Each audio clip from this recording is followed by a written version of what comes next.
जात के कोनो जिला ना होला। विचार करब हमार बात पर।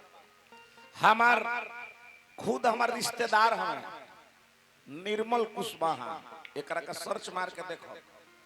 बक्सर आरजेडी के प्रखंड के अध्यक्ष हैं।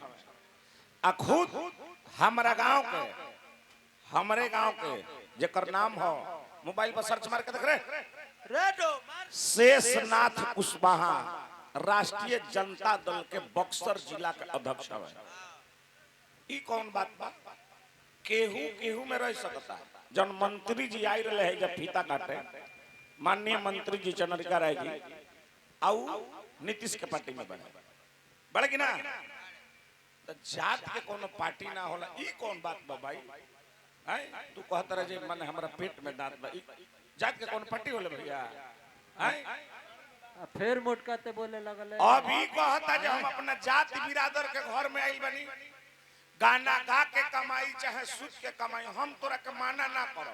ते अपना जात बिरादर के घर में आई बड़े गाना गा के कमो चाहे सूद के कमो चाहे बोतल बिगी के कमो, ओसे हमारा कौन लेना देना देना? ई कौन बात बा? हम एजा गाना गावे खाते आइल भाई। मोटका सिखावत अड़े रो तोरा के बताओ। पूर्वी सुन सुन सुन सुन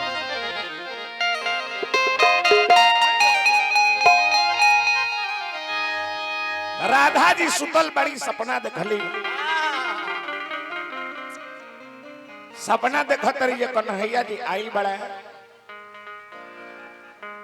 आ कन्हैया जी हमारे से बतियावत रहे बोलत रहे। संग ही जमुना जल में गोइल बनी जा स्नान करे खातिर। जमुना जी के घाट पर गाय चरावत नहीं जा, ऊँग ही टूटल तो कुछ हो ना। आ सपना देखत तरी राधा जी कहत तरी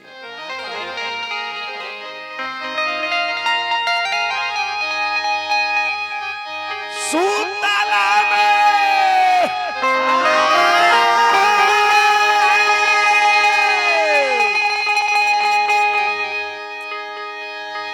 रानी ए सखी रे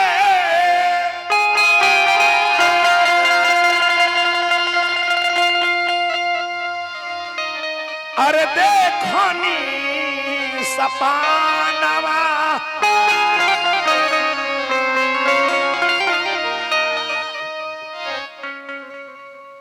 तो मधुबनावा से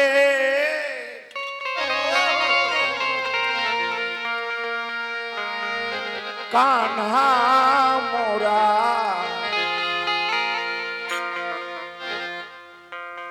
आवेलनी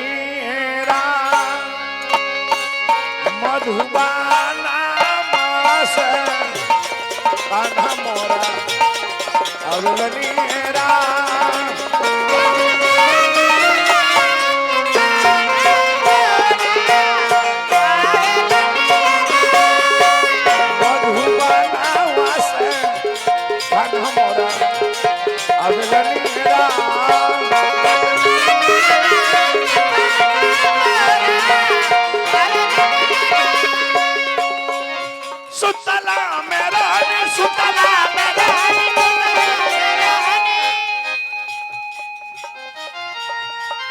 अभिषेक बोल मत बबुआ, अभी लइका बड़ा बुआ, अभी लइका बड़े सुतला मेरा सुतला मेरा ए सखी रे देखनी सपनवा देखनी सपनवा देखनी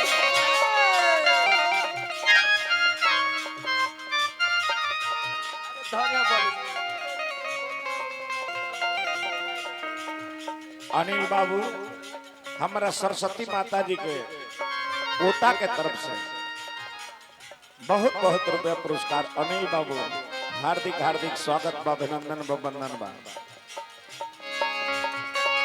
फिर साहब भैया सुतला में रानी सखी रे देखनी सपनावा देखनी सपनावा देखनी तो मधुबाना से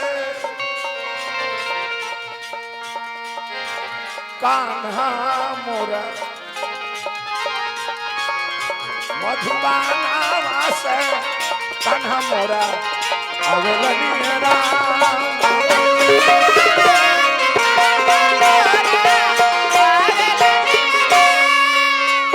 मधुबाना से कान्हा